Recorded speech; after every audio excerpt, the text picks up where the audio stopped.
Greetings from the Tech Cave, Fenris here, and today we are taking a look at the Super Famicom. Now, I am aware that I have done several videos on this system, as well as the Super Nintendo. It was even the subject of my second video that I posted on this channel. But in the time since that initial restoration video, a lot more information has come out about this system in regards of restoration techniques and hardware fixes. So, with the 35th anniversary of the Super Famicom launch around the corner, I figured I might as well revisit the topic with the updated info. So, without further delay, let's get to it. So we will be focusing on 3 Super Famicoms for this video, and the reason for that is because we will be covering 3 different methods of recapping these systems. Those methods being through-hole, SMD, and custom.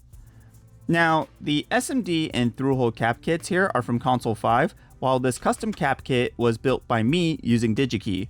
Now, when it comes to building your own cap kits, you want to make sure you are using high-quality parts, as well as understanding the signals these capacitors are attached to. Now, when it comes to video and audio, just make sure you are matching the rated capacitance and either using equal to or higher voltage than the original.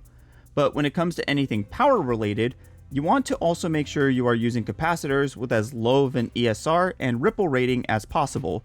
The capacitors I went with are from Worth Electronics, but other notable brands would be Panasonic, Nishikon, and Rubicon. Now, we will be flip-flopping between each system when needed, but this system is what we will be primarily focusing on. So let's break this system down and get the shell parts over to the sink for a washing.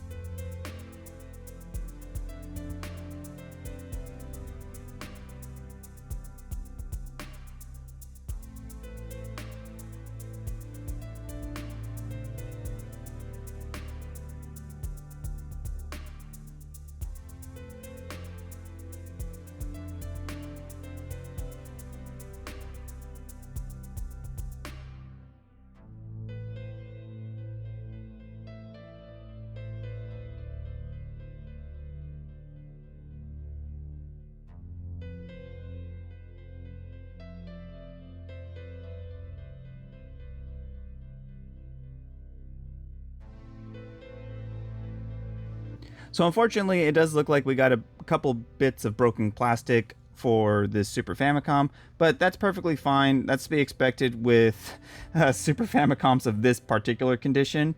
So what we're going to do is we're going to still bring this over to the sink, get it washed up, and once it dries, we'll glue these back on. So let's just finish disassembling this shell. Now, when it comes to disassembling the front shell of a Super Famicom, the way that we're going to tackle it is we're going to just push in all these tabs in order to pop the front plate out. That way we have access to the buttons as well as getting this out. Although we can just get this out right now. Let's just work on getting the front cover out first. So, like I said, all we need to do is just press the tabs in. Now you want to be careful, considering the fact that we do have a broken post. That tells me that the shell isn't really the strongest right now. So don't apply too much pressure, as you can run the risk of accidentally cracking the shell. But once you get all the tabs pushed in,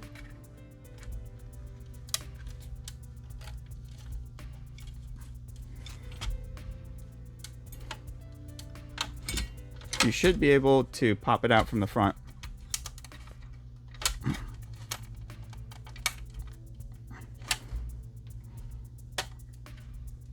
Let me get a plastic spudger.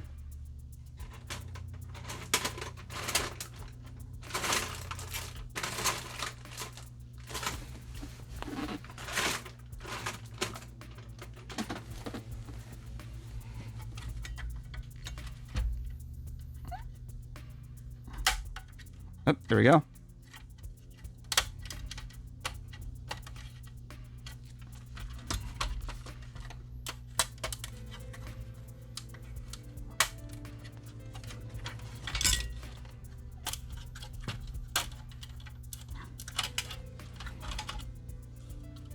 And we got the front cover removed, so we could just pop these pieces out.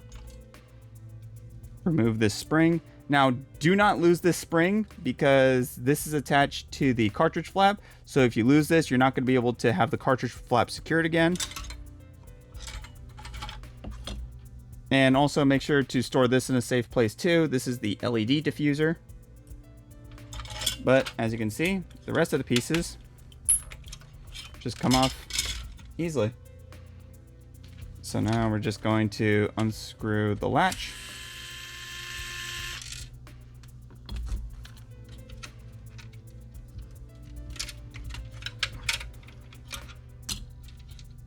Perfect.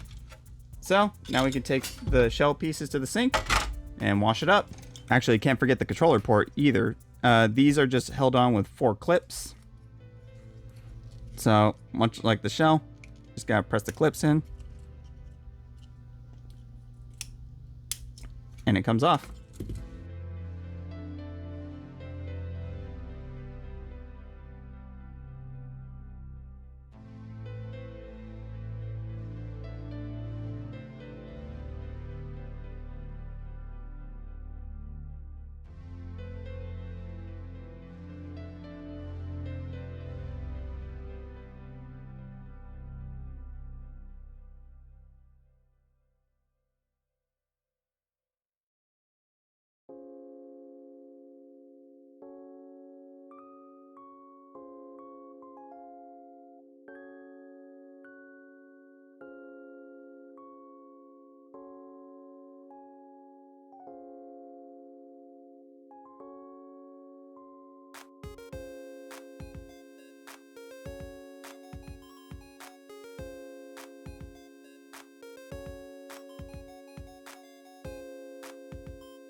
So while we wait for the shell parts to dry, let's turn our attention to the board.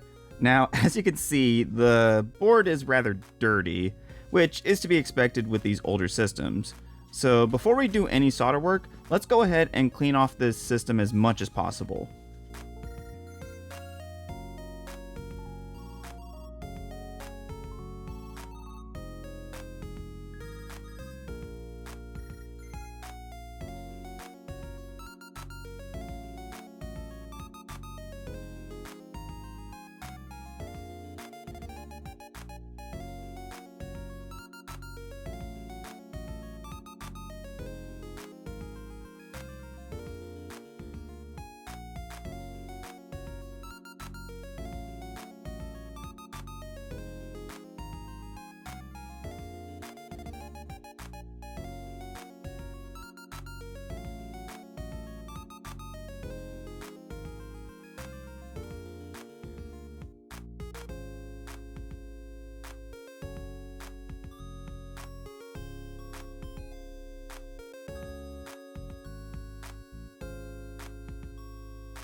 Alright, so now we're going to be turning our attention to the cartridge slot. And the reason why I wanted to focus on this specifically is because, unlike the rest of the system, which you can just scrub down with some isopropyl and some toothbrushes, more often than not, there's a lot of stuff that gets trapped inside the cartridge slot of the system.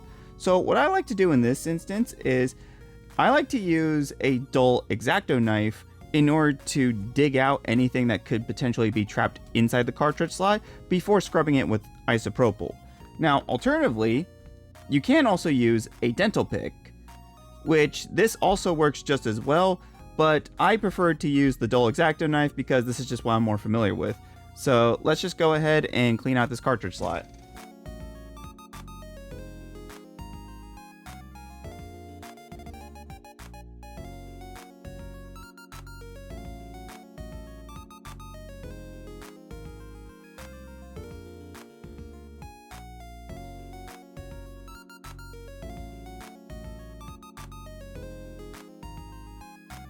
So with the board cleaned to the best of our abilities, we can now move on to the next step of the process, that being removing all the capacitors from the board. Now when it comes to removing these surface mount caps, I've seen people use methods like twisting them off with needle nose pliers or clipping them off with a pair of side snips. I strongly advise against either method for a couple reasons. 1. These are surface mount pads. They don't have a ton of mechanical strength to begin with. 2. The caps inside Super Nintendo's and Super Famicom consoles are at a point where they are venting and leaking their electrolytic fluid all over the board, meaning the pads and traces are most likely compromised. All of this can result in you lifting pads and or traces. The safest and most efficient way of removing these caps is using flux and a hot air rework station. You can get them just about anywhere online for $30 to $50. Now, if you must use an alternative method for removing these surface mount electrolytics, like say that you're working on a board and the capacitors are too close to a plastic pin header that will absolutely melt from you exposing it to heat, then sure, you can use a pair of flush cuts to remove them by clipping just above the black base of the capacitor. Now, if you're going to do it that way, just be sure to cut parallel with the solder pads instead of perpendicular, as cutting against the pads has a higher risk of ripping the pad.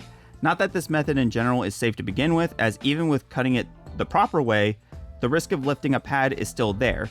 But in a pinch, this can at least get the job done, but it is no substitute for hot air in most circumstances. Now with that tangent out of the way, let's get to removing these caps.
Alright, all we need to do now is remove the electrolytic cap, and while we're at it, we're going to go ahead and remove this backplate here as an attempt to retrobrite it because it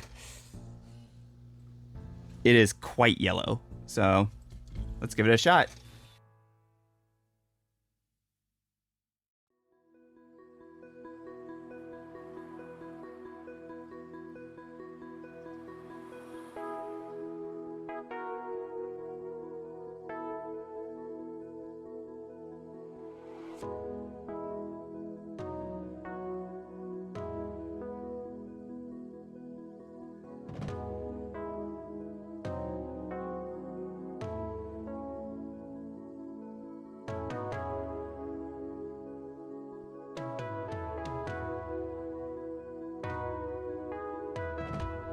Alright, with all the caps removed from the main board, we can proceed with adding the new caps. To start, we will need to make sure all the surface mount pads are cleared so we can replace the old solder with fresh solder. As well, we will be cleaning each landing with some isopropyl and cotton swabs. Now, to achieve this, we will be using desolder wick and flux. Now, when removing the old solder with wick, you want to make sure that you don't press down on the wick. you dig into the wick, you run the risk of damaging the board or ripping a pad. You just want to make contact with the wick and gently guide the wick away from the pads. As well, you want to make sure you're going in parallel with the pads themselves. If you go perpendicular, you run the risk of ripping a pad.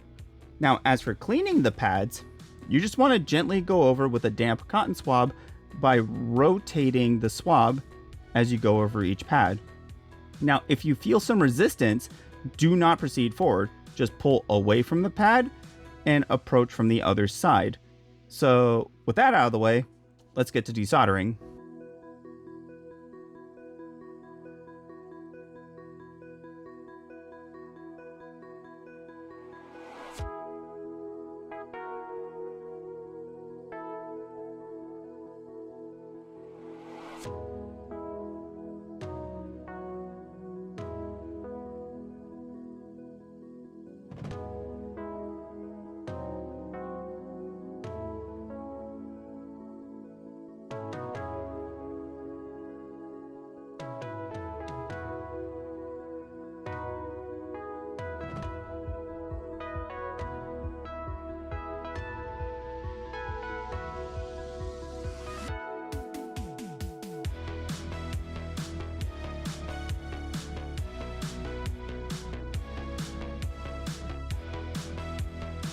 So with all the pads cleared and cleaned, we can now move on to installing the caps. For this board, we will be using the surface mount cap kit. This will give the board a more factory-like appearance while also using newer components. Now in terms of how we will be installing the caps, we will first be tinning our soldering iron like so. Then we will be adding a small bit of flux to the landings like so. Then we will be positioning each cap to their respective landings. Pay attention to the silk screen because it is keyed, and these caps are polarized. So make sure that you position the angled side with the angle side of the silk screening here. So we're just going to go ahead, place the capacitor on. And now, while holding the capacitor in place, we'll just tack one side in.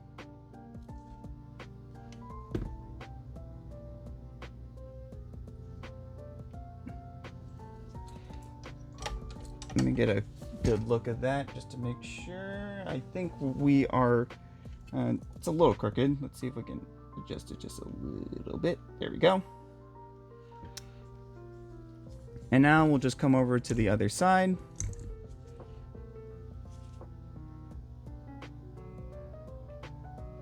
Solder that in.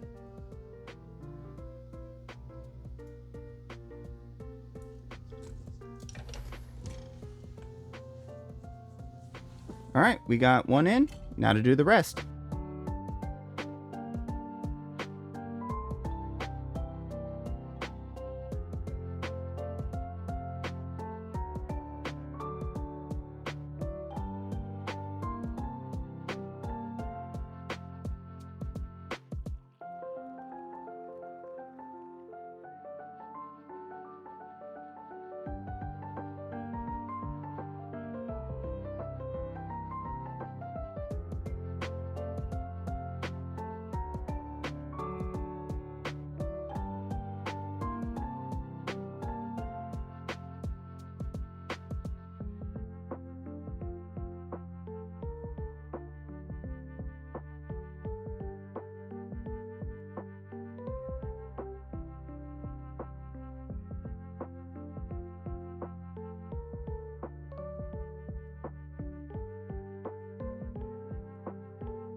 And it goes without saying, but for the 1000 microfarad through-hole capacitor, just make sure the polarity is correct. Stripe side is negative, and the opposite side is positive. And all you gotta do is just pop it in, like so. Alright, before we move on to the next method of recapping, let's check on our shell and get it ready for retrobriding. Alright, so our shell parts are looking pretty clean after the bath cycle, so we can go ahead with retrobriding. Now, the method I like to use for retrobriding is volume 50 cream. Now, I am aware that there are liquid methods as well as the vapor bright method. Unfortunately, I do not have the correct setup for either at the moment, and I don't have the liquid on me, so I'm just gonna have to do it the old-fashioned way. Now, there is a trick to using cream on Super Famicoms or just retrobriding shells in general. For one, you want to paint a bit of it on the shell itself, so that way you can get within like all the cracks and crevices of the shell. And as well, we're going to be applying some cream inside the gallon Ziploc bags that I bought from the dollar store. And the reason why is because you want to make sure that you have a good amount of cream so it doesn't dry out. So that's why we're going to be painting the shell with cream and applying a little bit of cream inside the bag itself. So without further delay, let's get to it.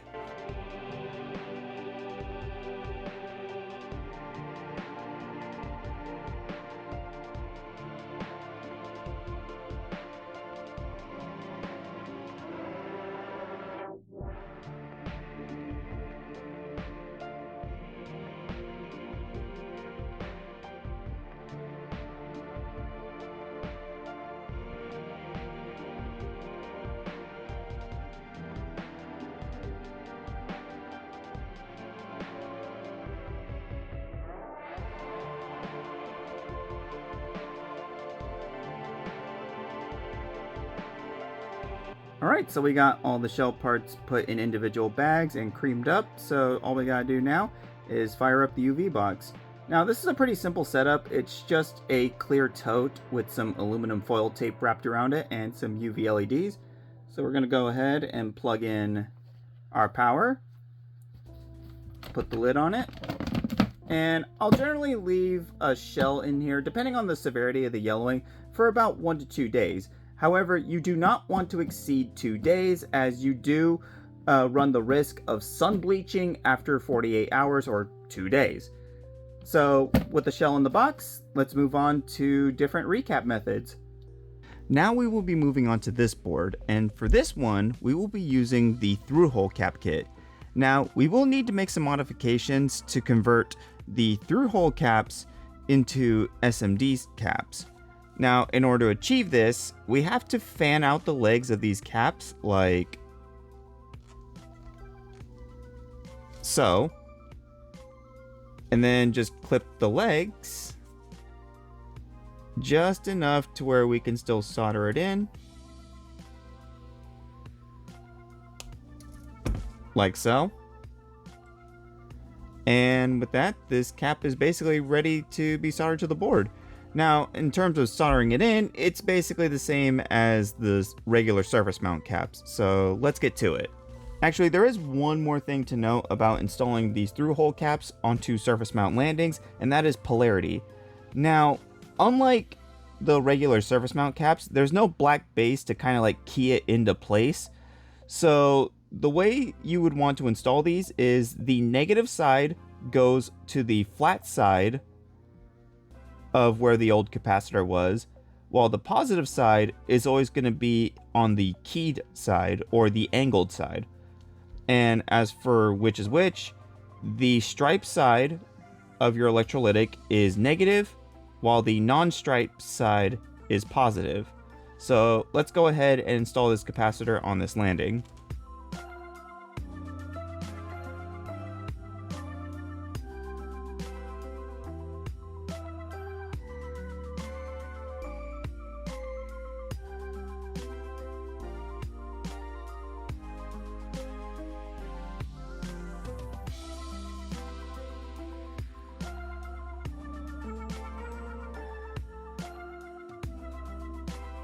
Alright, before we proceed further with recapping the system, there is something that I wanted to bring attention to.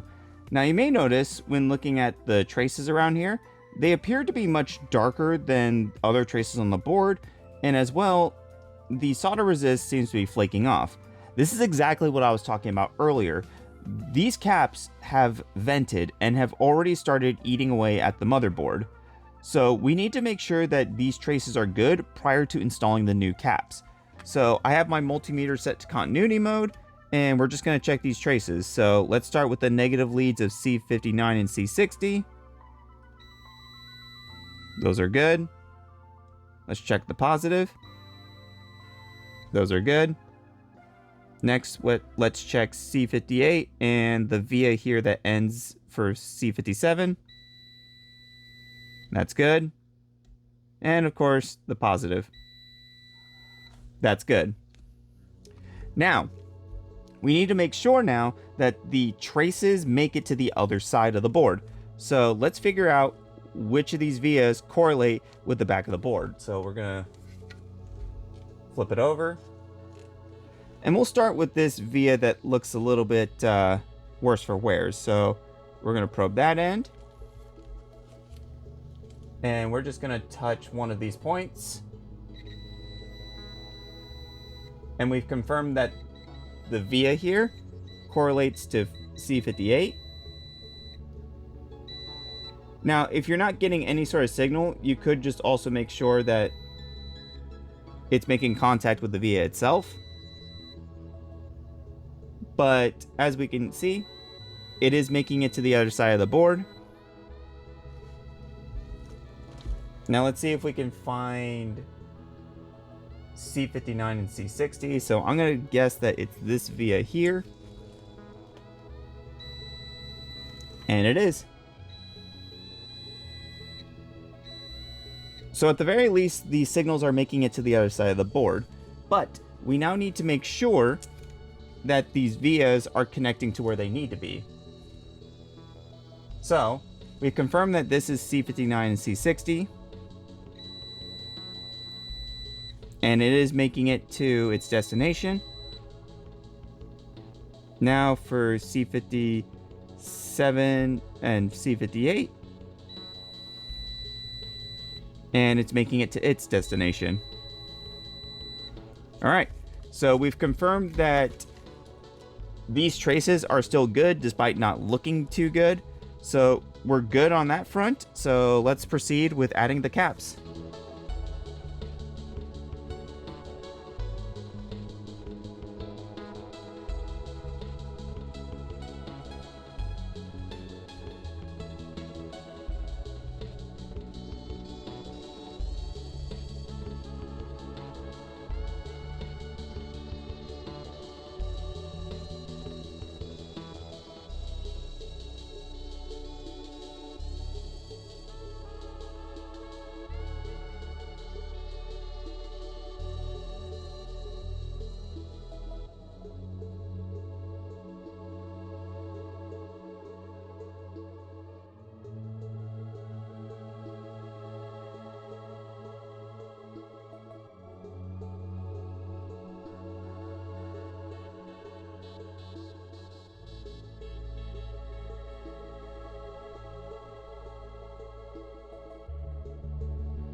And now for the homemade cap kit. Now the process in this instance is the same as the through-hole kit in terms of installing it to the board, but these caps aren't the same physical size as the caps from the through-hole kit. But we can still make this work with some extra adjustments. So when installing a custom through-hole cap kit, you really need to pay attention to clearance. What I mean by that is when reassembling the system, you want to make absolute sure that the caps will be able to clear the shell and the heatsink.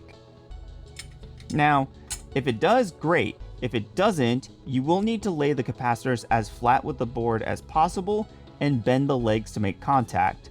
Now to demonstrate, we will install one of the 10 microfarad caps here, because our custom kit has too tall of 10 microfarad caps for it to sit standing up in this pad here. If we tried, we would just hit the sound module when we set that back into place. So let's get one of our 10 microfarad cap kits, or sorry, 10 microfarad caps.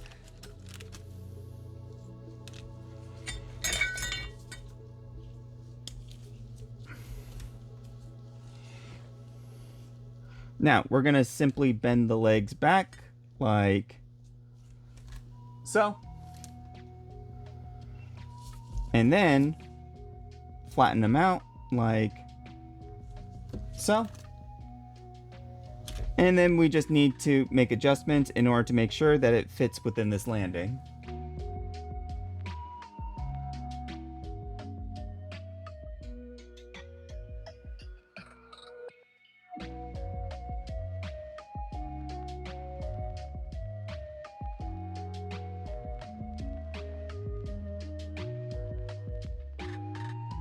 So here's a fun little side note involving the SHVC motherboards, but you can actually replace the 4 100 microfarad capacitors here with 2 220 microfarad capacitors.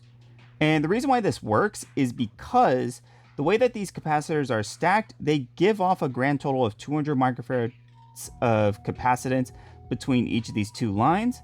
So, and in fact, Nintendo in later board revisions of the Super Nintendo and Super Famicom would replace these 100 microfarad capacitors with 2 220 microfarad capacitors.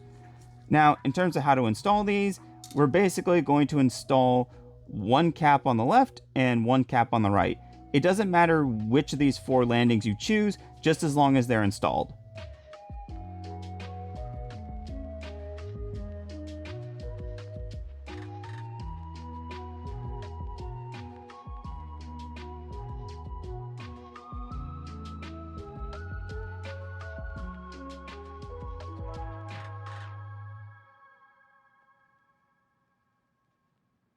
So now that we've covered all 3 main methods of recapping, we can go ahead and perform a couple of fixes to the main board itself, starting with the VCC rail fix. So to explain the VCC rail fix, the SNES and Super Famicom have rather dirty power rails going through the system, with little to no filtering. This dirty rail can cause some video noise because without sufficient bypass capacitance, fluctuations on the line will impact the voltage seen by the ICs. Now to address this, we are simply going to install 6 100 microfarad capacitors along C90, C91, C92, C93, C94, and C95. This is the same for GPM revision boards, but RGB and APU boards require placing them on different caps. The reason for these SMD caps specifically is because these caps correlate with the main chipset. So without further delay, let me show you how to go about it. Okay, so first order of business is we need to identify the polarity of each of these capacitors in order to ensure that we install our 100 microfarad capacitors on top of them correctly. Now, as you can see on the side here, I do have a little diagram drawn up. So now we're going to bust out our multimeter and start checking. So what we're mainly going to be looking for is which pin is ground. So once we've determined ground, we can safely deduce which side is going to be our positive lead. So we are going to probe the side here because this whole plane right here is ground, and we're just gonna tap one side, and we've already determined ground for C90. So we're gonna do negative, which we can now assume that the opposite side is positive. So do the same here. So as you can see, the top pad of C95 is our negative, meaning our bottom pad is positive. And just to verify, we're going to go over to our voltage regulator and probe the OP pin. Yep, that's correct. So this is our positive, this is our negative. So we're just going to come over back to our diagram.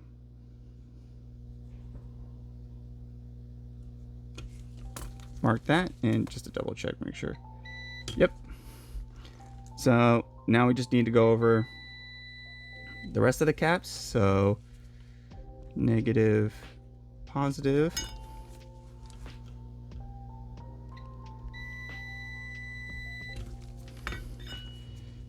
Negative, positive.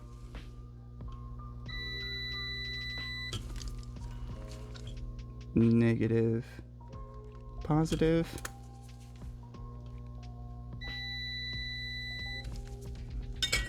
Oops. Negative, positive.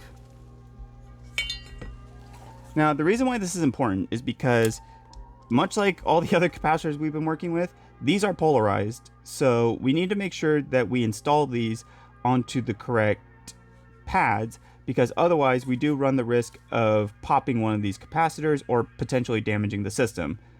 So let's get these caps prepped up and ready for installing. So getting the capacitors prepped is actually pretty simple. We're going to use this diagram in order to bend the leads of these capacitors to match the orientation in which we want to place these caps.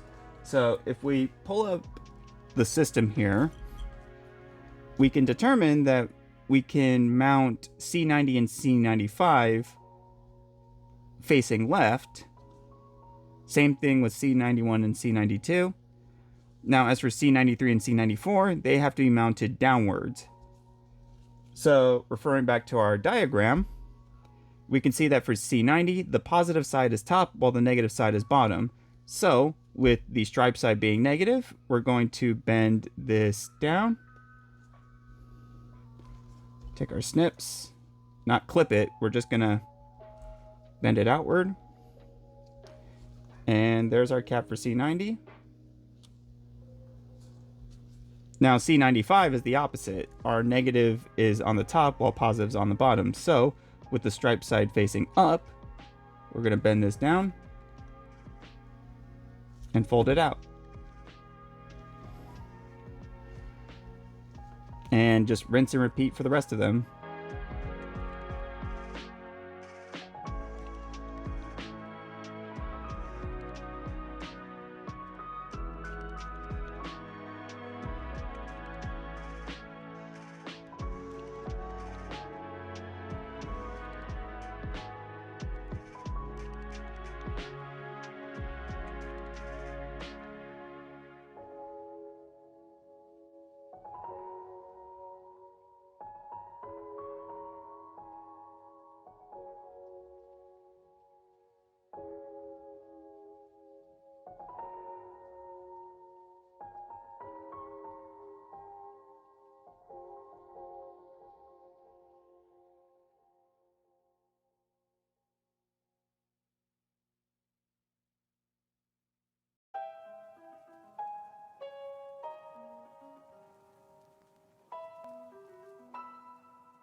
So with the 100 microfarad caps installed, we can now move on to the next mainboard fix.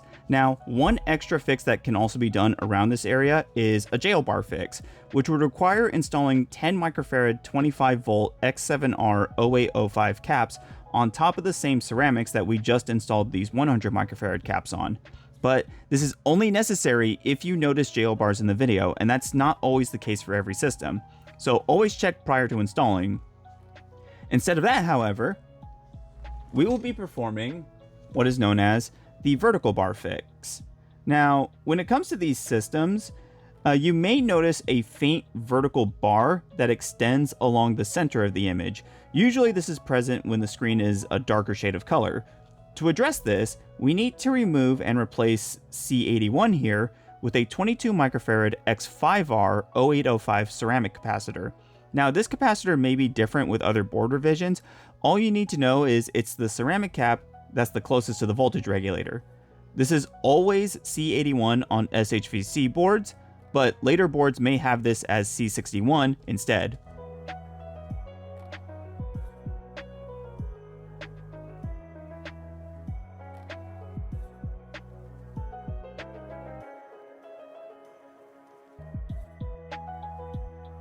And with that, all the mainboard fixes for the SHVC board are complete. But we aren't done with soldering just yet.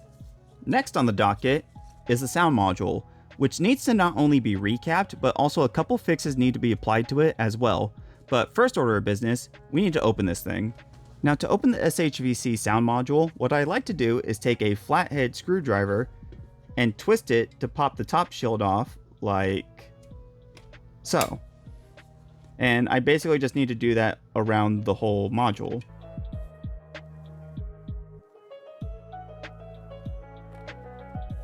Now that we got the top shielding off, we just need to desolder all these mounting points to free the board from the rest of the shielding.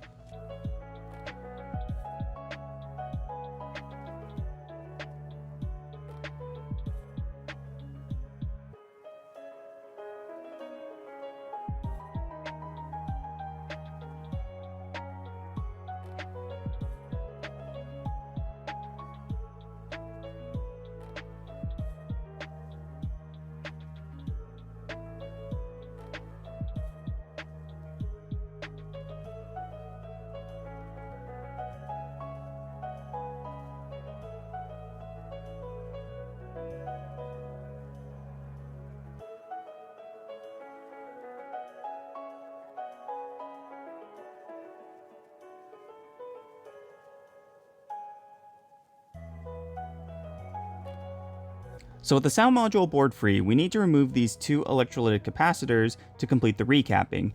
As well, we need to remove this ceramic resonator and the two surface mount caps connected to it, those being C14 and C15.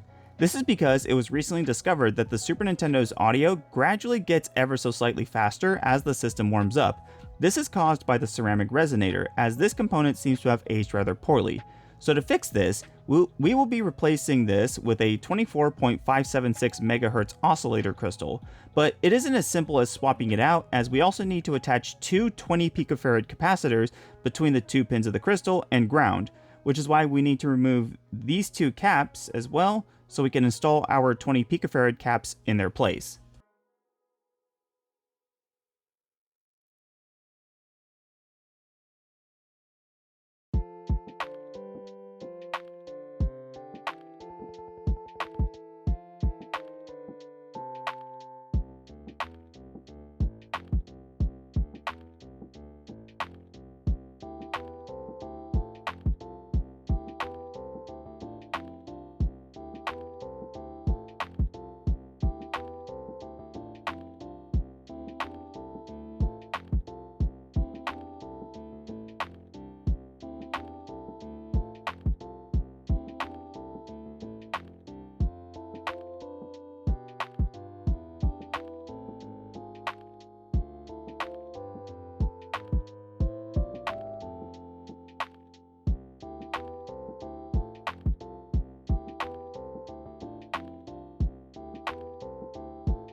So with the caps and oscillator crystal installed, we just need to do one final fix to this board, and it starts with removing this IC right here temporarily. This is the UPD6376, and it is a 2-channel 16-bit digital to analog converter. The reason we need to remove this temporarily is because we need to sever a trace that links pins 9 and 10 together. These are voltage reference pins, and when Nintendo was designing this system, they thought it appropriate to link both of these pins together and attach a single 47 microfarad capacitor to it. However, when you look at the datasheet's application circuit example, you will see that it calls for both of these pins to have their own separate 47 microfarad capacitor. This violation of the spec can actually cause an imbalance to the system's audio, often having one channel being weaker than the other. So what we will be doing is cutting the link between these two pins and installing a separate 47 microfarad cap onto the isolated pin 10, and the other end of that cap to ground. So with all that out of the way, let's do the sound balance fix.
Alright, with the soundboard module all fixed up, we can now plug it into our Super Famicom board and give it a quick test.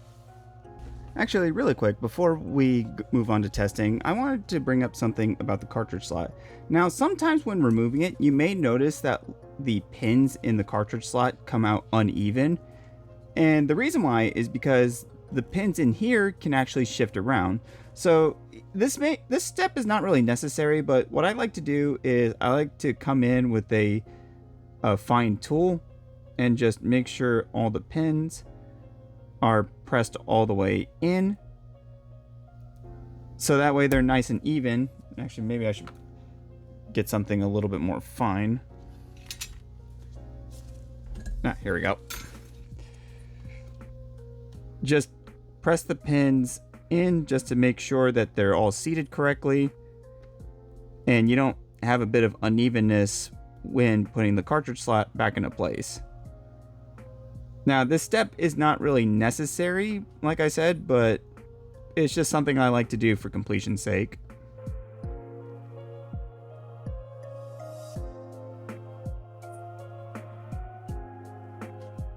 Alright, so I have the system partially put back together. I got the heatsink reinstalled, the sound module reinstalled, and I even went ahead and installed a different back panel, because unfortunately the original back panel was just not in good shape whatsoever. It's so yellowed that I can't unyellow it. So I had to grab one from my parts bin, and while it's not necessarily perfect either, it's better than the original one that was installed. So with that out of the way, let's go ahead and plug in a cartridge. So we're gonna do the burn-in test cart first. Now, we are set to composite video because I wanted to make sure that our recap job was a success. And as you can see, we are booting into composite. Scroll down to the burn-in test.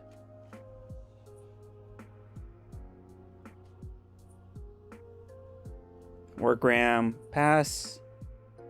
We're passing. APU, pass.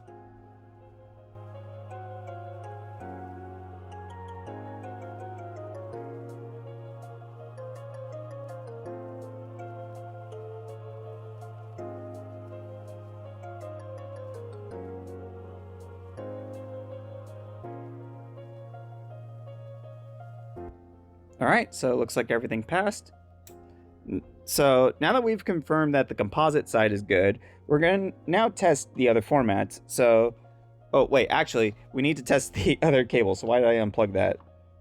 So let's go ahead and unplug our composite cable, plug in our S-video cable,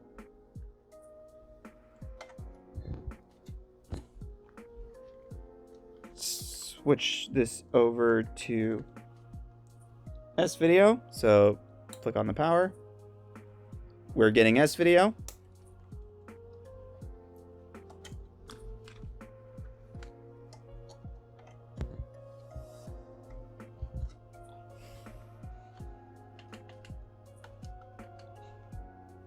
And now to test RGB.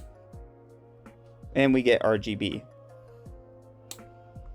All right, so now that we've confirmed that our video signals are good, we can now move on to other hardware tests. So first order of business, SD to SNES. Now, the reason why we are plugging in the SD to SNES is because the SD to SNES is a great way of testing the CPU. Now, the CPU could boot into like normal cartridges, but if the CPU is like even slightly faulty, the SD to SNES will not function correctly. So we're gonna go ahead and flick on the power. And as you can see, we are booting into the SD to SNES menu. And let's go ahead and scroll down to SMP speed. So let's get the menu out of the way. So the measurement that we want to be paying attention to is the DSP sample rate. Now, under normal circumstances, the frequency for DSP sample rate will start rising the longer you let the system warm up. But as you can see right here, we're actually really stable at 32,002 Hertz. But I'm gonna leave it here for like maybe a few minutes just to see if there's any changes. A few moments later. All right, so I've had this thing running for about 10 minutes, and as you can see, our DSP sample rate has not changed at all, which is great. Now, if you perform this fix yourself, you may notice that like maybe the DSP sample rate may be fluctuating between like two different frequencies by just usually off by like 1 digit. But that would also be perfectly fine. The main thing that we were trying to fix here is stopping the Super Nintendo or Super Famicom in this case from continuously rising. And as we can see here, we are getting a stable sample rate. So that means everything is good, everything is golden. So we're gonna go ahead and flick the power it back on. And we're gonna see if we can boot into a game. So let's do Mega Man and Bass.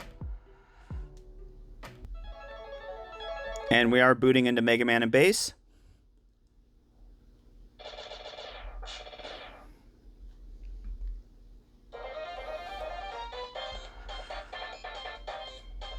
All right, enough of that. So SD to SNES, passed. Now we're gonna test some retail games. So starting with F0. So that way we can test the mode 7.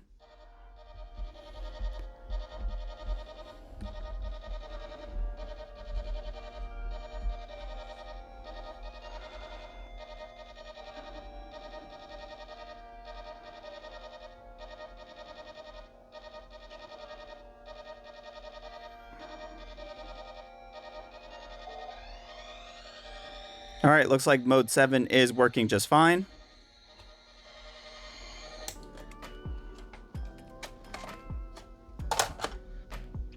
Next, Kirby Superstar. This is going to test both our CIC chip as well as making sure the expansion pins work. Because if the CIC, the region CIC was not working, this game would not boot at all. So let's flick that on. And we are booting into Kirby Superstar. So that's good so far. And it does look like the SA1 is working just fine. So our expansion pin also works. So unplug that. Next, we're going to do Tournament Fighter, Teenage Mutant Ninja Turtles. And the reason for this is basically another CPU test. If the game crashes after round 1, then that means that our CPU might still be faulty. I know I mentioned earlier how the SD to SNES is like the perfect way of testing the CPU. This is just to verify.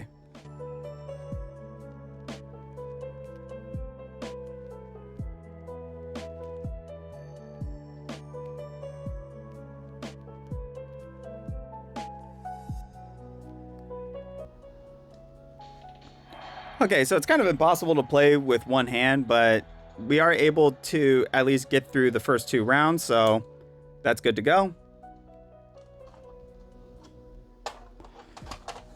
And of course, this wouldn't be a Super Nintendo or Super Famicom video without some Kamen Rider.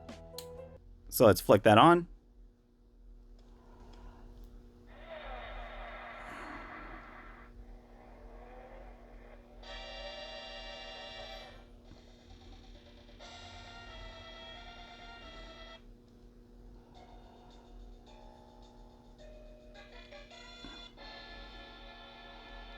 So, as you can see, we are booting into Kamen Rider, even though I actually intended on just letting the intro sequence play out, but yeah. Works just fine. So we've confirmed that our Super Famicom is working, which is great, so that means we can move on to reassembly. Alright, so the 48 hours are up, and I just got done washing the shell parts, and as you can see, it is significantly better than where we started. Now, maybe it might not look that way on camera, but if we were to take this piece right here, which as I said, I couldn't fully de-yellow it. I don't know why it wouldn't, but I just couldn't. But when you compare it to the shell how it looks now, yeah, there is like a significant difference. So with that being said, I'm going to let this shell dry out, and when it does, we're going to hit it with some 303 UV protectant. This will actually protect the shell from yellowing any further, or at least for a decent amount of time. But we have to wait till the shell dries first before we apply it, so let's leave it at that.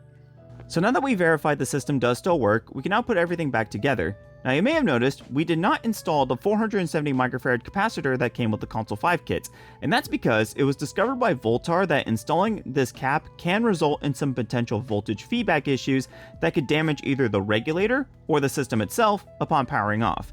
Now, if you went ahead and installed this cap on your regulator, you can install a diode between the input and output pins of your regulator as to protect it from any feedback, but it's generally safer to just leave this cap out. But enough stalling, let's reassemble this system.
And with that, the Super Famicom restoration is complete.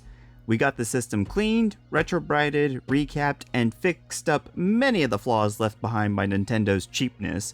So now this system, as well as the other two that I'm currently working on, can enjoy a very happy 35th birthday. I also have to give a huge thank you to Zaxor for helping me with some of the information in this video, as well as you for watching. If you liked what you saw, feel free to like, comment, and subscribe. And as always, until the blue moon rises, I'll see you next time.